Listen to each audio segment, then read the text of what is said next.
Hey y'all, welcome to or welcome back to our very bookish channel, and welcome to our February secret TBR pick vlog.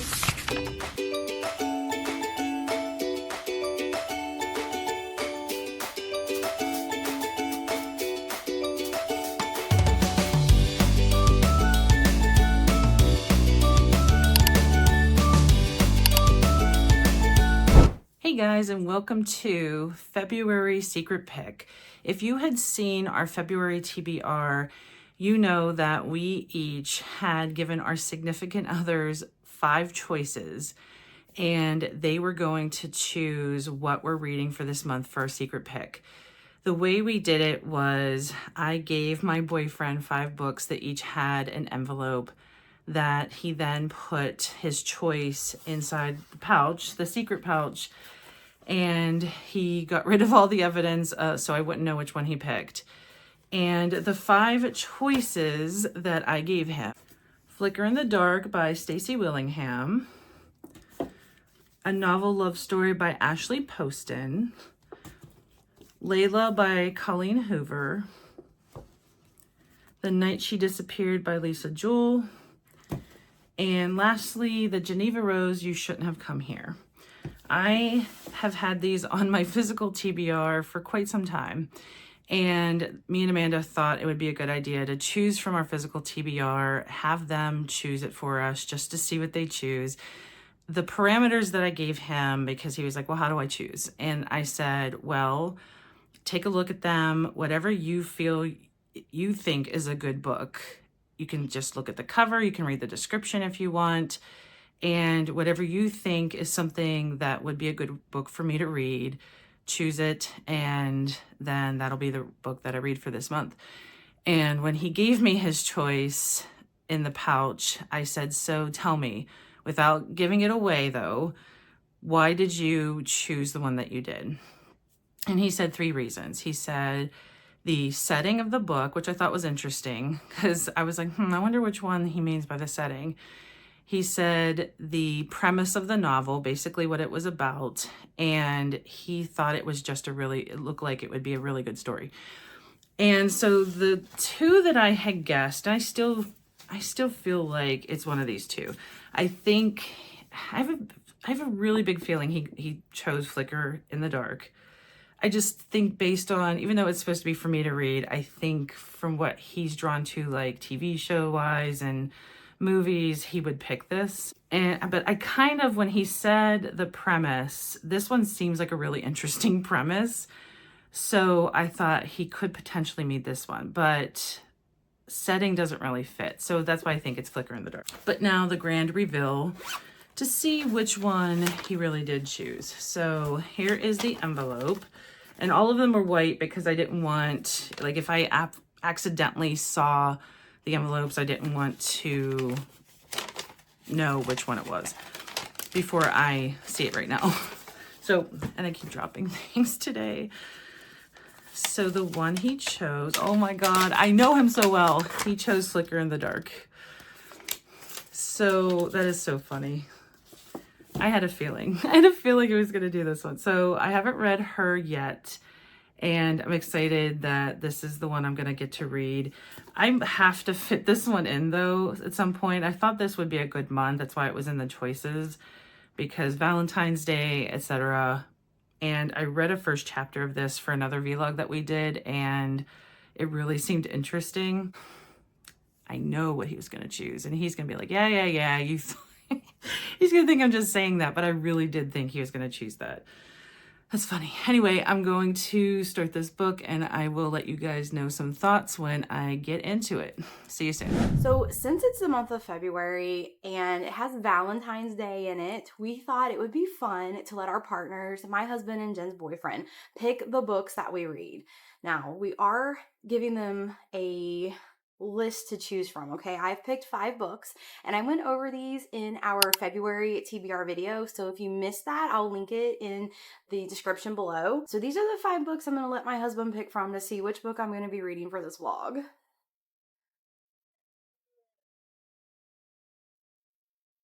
All right, let me go get him and see which one he picks. I'm really anxious to find out which one he picks and why, and if he'll ask me any questions about the books, so we'll see. All right, y'all, I have my husband here, and I have my 5 books that he gets to pick from, and I want to read them all, so you can't pick a bad one, okay? But just look through these books and let me know which one you pick and why. And you can ask questions if you have any questions. I don't even know anything about any of these books. So my pick would be The Priest of Bones. And the main reason why is because I see the shades of The Godfather.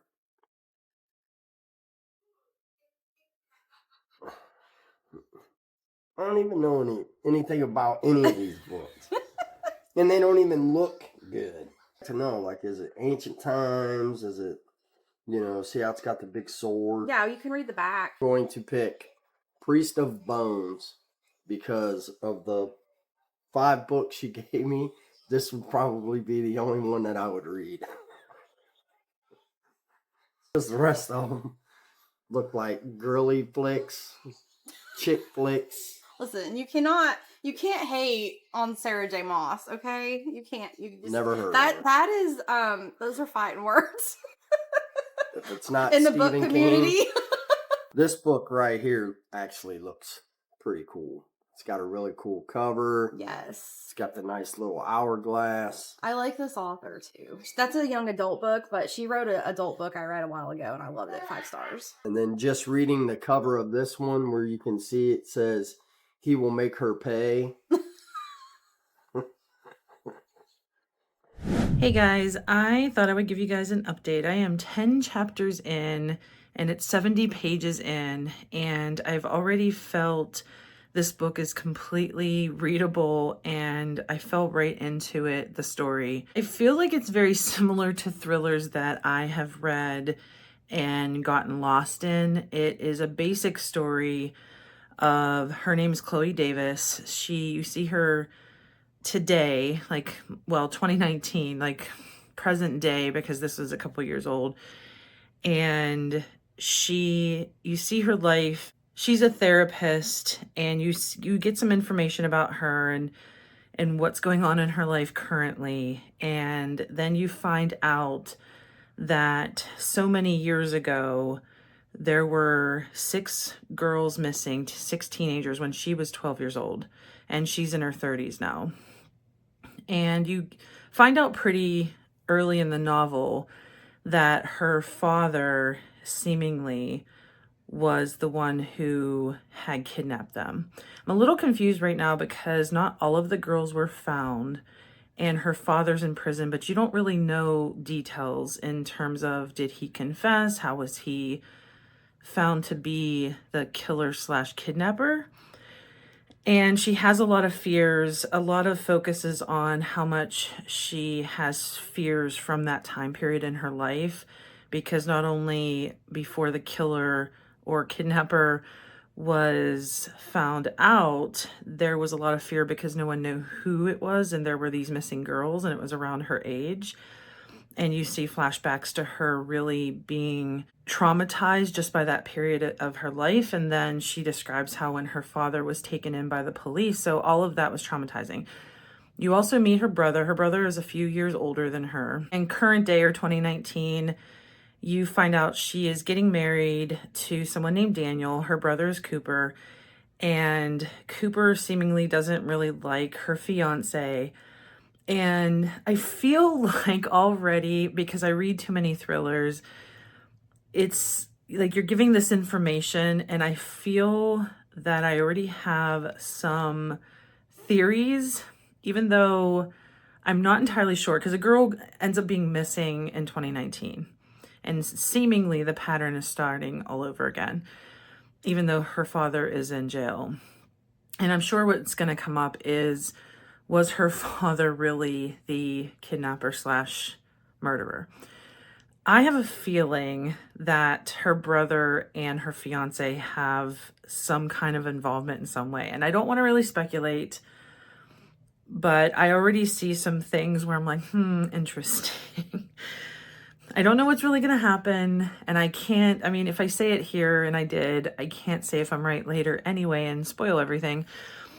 But yeah, I'm already deep into seeing what's going to happen. And so even though it's a typical, I feel like, storyline where it's always something in the past that gets brought up again now, it's usually a group of friends, but you're going to find out what's going to happen. And you would think I would tire of this eventually. And sometimes I do get tired and feel like some of those stories are the same. And then I think that's why I hop around different genres for a while. But right now I am enjoying it very much. So I will let you guys know any updates as to any kind of plot twist that might be happening without trying to reveal too much. So I'll see you soon.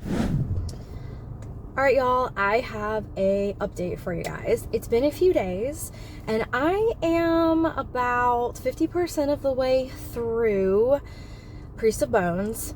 And it started off really interesting, although I feel like all books that start out interesting, the author always gives you a little bit to get you hooked, and then it's a new world you're discovering with all these new characters. So I feel like they all start interesting. So it started out super interesting and I was really into it, and it's not really as action-packed as I would like. This is a book about a man who led a small army in a war, and the war is won, and he and his men have come back to his hometown, and he is kind of like an underground gangster mafia type, and he wants to take all his businesses back because other people have moved in and taken over his businesses while he was at war, and now he wants them back. So they're working on getting them back. And then there's some other subplots. There's this subplot with, there's these queen's men, and they are just very manipulative little worker bees for the queen that go out and do whatever she wants. And he's kind of involved with them. And then there's this Billy the Kid in his crew who's a 12-year-old boy, but he's basically like a man. I mean, he's been at war, he's killed people, he helps the crew out a lot in these weird ways, and I guess it's like he has magic. So, I mean, different people in the story look at it different ways, but he basically has magic, and they are trying to help him develop his magical abilities. So it's interesting and it sounds super fun, but it's really just been a lot of political maneuvering so far. I'm really hoping that the last half of this book picks up. I'm invested enough that I don't want to DNF the book, but I am getting a little bored, and I'm just wanting to keep going to see what else develops and get more into this book. And I'm hoping that there's a lot more action coming in this last half of the book. This is a series, and I won't know until the end of this book if I want to continue this series or not, but right now it's kind of dragging a little bit for me, even though it's interesting. So I hope that was enough information, good update for y'all, and we'll see where this goes. I will update you when I've read it a little more to let you know how I'm feeling. Update on reading. I am about 200 pages into this book, and I have been really riveted. It's been something I want to keep getting back to. I love those kind of books where you can't wait to pick it up again. There have been some developments, and I still feel that some of my suspicions about people could be true, but I think it might also be doing the plot trick of it's leading you to believe that it could be one outcome when it might twist and be another. I do like those books sometimes, depending on how that twist goes, but I almost feel like I might have picked the obvious answers and it might not be it, but it could be it. Who knows? It might just be the obvious answer. I don't want to say too much since it could be ruining the story if you want to read this and giving away information, but I am enjoying it. I can't wait till something gives me more information as to what is happening, but I will check in with you guys when maybe something's gonna happen soon. I feel like it's been building, so we'll see. Hey y'all. It's not been a great morning. If you can't tell by the state of my hair. Just nothing big, just little things aren't going my way this morning. I keep doing stupid things like forgetting my phone and having to turn around and go back home to get it. And then I went to a Panera because I am so overwhelmed with all this editing and stuff that I have to do. And the Panera that I went to, internet was not working.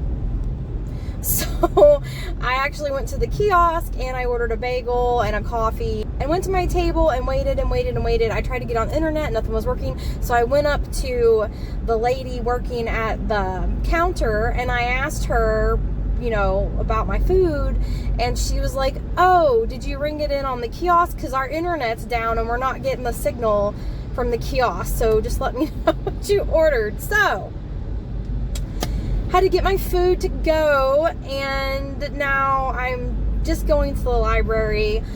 I just feel overwhelmed, just need to get out of the house. It's a very like type of day that I love. I love rainy days. I love the rain. I like the vibes. It just is relaxing and soothing and is perfect for reading.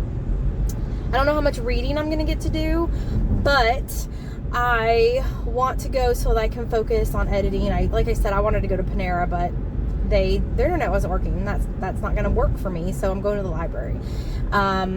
So yeah, I have so much stuff to edit, y'all. I'm so behind. I have vlogs, I have ARC reviews, I have shorts, I have a calendar. I haven't even got our March calendar together yet, and it is March 5th. Today is March 5th, and I don't have our March calendar yet.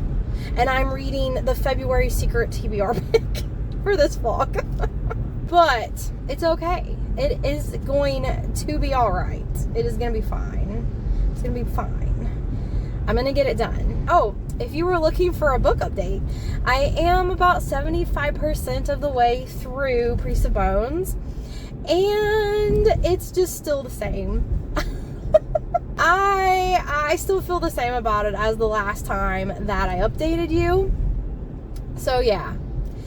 I don't know. I'll give you some more thoughts and more feelings about it in the final wrap up when I finish the book.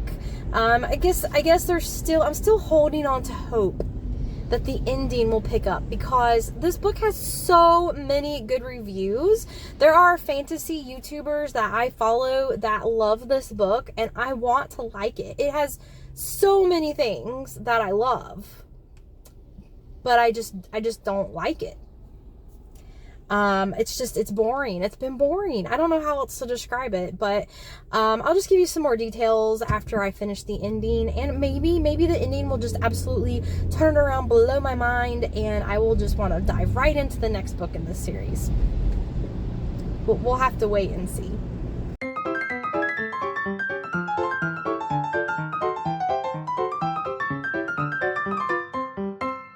So I did finish this. I don't know what to exactly say because I did the cardinal sin of guessing. And if I say I was right, then you guys know the plot twist. If I say I was wrong, then you also know that there's something else going on. So yeah, I can say I was kind of right and wrong, because that is true. It's never gonna go, like, even if we're guessing, we can always guess the person or people, but you also aren't going to necessarily get all the plot points right. So there were things that happened that obviously I didn't see that they were coming, because we're plot twists basically. And I very much enjoyed this. I ended up reading this after a couple books that I really wasn't getting invested in, and I felt invested in this story. I really wanted to see what was happening and trying to see if I figured it out or see what I could guess in this situation. So I did very much enjoy it. I ended up giving this 4 stars. I would definitely read another book by Stacey Willingham. I think that she wrote it's like a typical propulsive thriller that you have like shorter chapters, but you also are getting a lot of information that makes you want to keep reading and figuring out what is happening. So I think she's going to end up in the rotation of thriller authors that I'm going to be drawn to now. I wouldn't say anything was like a crazy twist, but there were definitely things that end up, at least, I mean, I say a crazy twist, but after you end up reading thrillers for a while, and even if you've read Frida McFadden, you end up kind of in a different space with thrillers. You end up realizing that you've seen so many crazy things that even if something crazy happens, it's not going to seem all that out there. So there is that caveat to when I say it wasn't crazy twist. I always think that if someone was reading this as their first thriller ever, would it feel crazy? And they might. There's a chance that they would think that some of these twists, they wouldn't have guessed it and it would be a little crazy. I can see that. But once you become a more seasoned thriller reader, especially after Frida McFadden, you end up kind of guessing things and seeing things that maybe you wouldn't have before. Seeing as my boyfriend was the one who chose this, I definitely could see why he chose it based on the description. But I also feel like if they made this into a TV show or movie, he for sure would want to watch it and we would end up watching this together. I feel that it would make a great movie or TV show. I think that if it hasn't been optioned, it should be optioned because it would definitely be good for that. All right, y'all, let's talk about this, okay? Let's work through this book. Let's talk about Priest of Bones by Peter McLean. I kind of don't know what to say. I feel like I read a totally different book than other booktubers that I have seen praise this book. I have seen so many booktubers say this is a fantastic book. I mean, Priest of Bones, look at this badass cover, okay? It's The War for the Rose Throne. Like, that's the title of the series. And it's been getting so many good reviews, people raving about this book on YouTube. I mean, not lately. I'm sure I'm a little behind the game. This is like an older one, so I haven't seen a lot pop up lately. But I mean, if you look this up on YouTube, you will find so many awesome reviews for this book. And I honestly don't know why. I thought this book was really boring. I felt when I was reading this book, I felt like I was rereading Jade War over again. That's the feeling. The totally different books, y'all. Totally different books. But just the lot of words with nothing going on kind of thing. This book was just 2 stars for me. I'm not gonna finish the series. I wanted to love this book and finish the series, but I can't move forward. This book was just not at all what I was, I guess, expecting it to be based on what I was told the book was about. And to be honest with you, maybe Mafia books just really aren't books for me. When I think of the Mafia books that I read, they have they take place different settings, different places in time. Okay, this is sort of more of a between medieval and current day type setting. But it is basically a mafia book. The main character is the head of a mafia and he's taking back his land and his businesses that he once owned. But when I think of Mafia books that I've read, the only one that I can think of that I actually really enjoyed was Macbeth by Joe Nesbo. I have read City on Fire by Don Winslow, and I thought that book was kind of boring. This book, obviously, I told you all was kind of boring, and obviously I've said in the past that Jade War was super boring and Jade Legacy I DNF'd, okay? Jade City was a banger. Jade City was 5 stars, okay? I don't know what happened to the author between Jade City and then Jade War and Jade Legacy, but Jade War and Jade Legacy were humongous letdowns for me. And it's more, Asian focused book, but the Greenbone Saga is mafia families fighting over control and territory. So it's sort of the same. I don't know. The only one that I've read that I really liked was Macbeth by Joe Nesbo, and I just have thought all the other ones were boring. So maybe mafia books are not for me.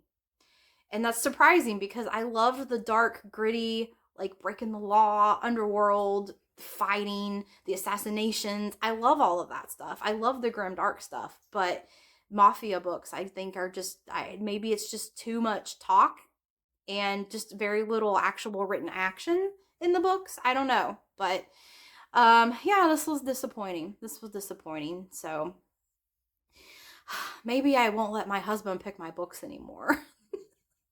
I'm just kidding. It's not his fault. I gave him books to choose from, and this one was in there, and I did want to read this book, and I would have picked it up eventually. But yeah, that's just my thoughts on that. If y'all have read this book and you gave it 5 stars or you disagree with me, I want to know, because I want to know what you loved about this book that made it so great for you, because I really couldn't find anything that I thought was just fantastic. All right, so just let me know in the comments below if you've read this book and what your thoughts are. Thanks for watching as we had our significant others choose the book that we will read this month. He did a very good job. I am very proud of him, and I enjoyed this so much. I ended up reading the book that he didn't choose anyway, the one that I've been wanting to read for a while, a novel love story by Ashley Poston, because it was February and it's Valentine's Day this month, and I wanted to throw a romance in with all the other thrillers and craziness that I'm reading. So if he would have chose for this one though, I definitely like this one better. I feel like the Ashley Poston one, I like the 7 Year Slip by her better than a novel love story. It just kind of fell flat for me. I think she had a concept and she was trying to go with it, and there were some definitely emotional moments in that one, but I don't know. It just didn't hit the right mark for me. I'm also not the biggest romance reader in the world, so I don't know if that would be different for romance readers. Thanks guys for watching so much, and until next time.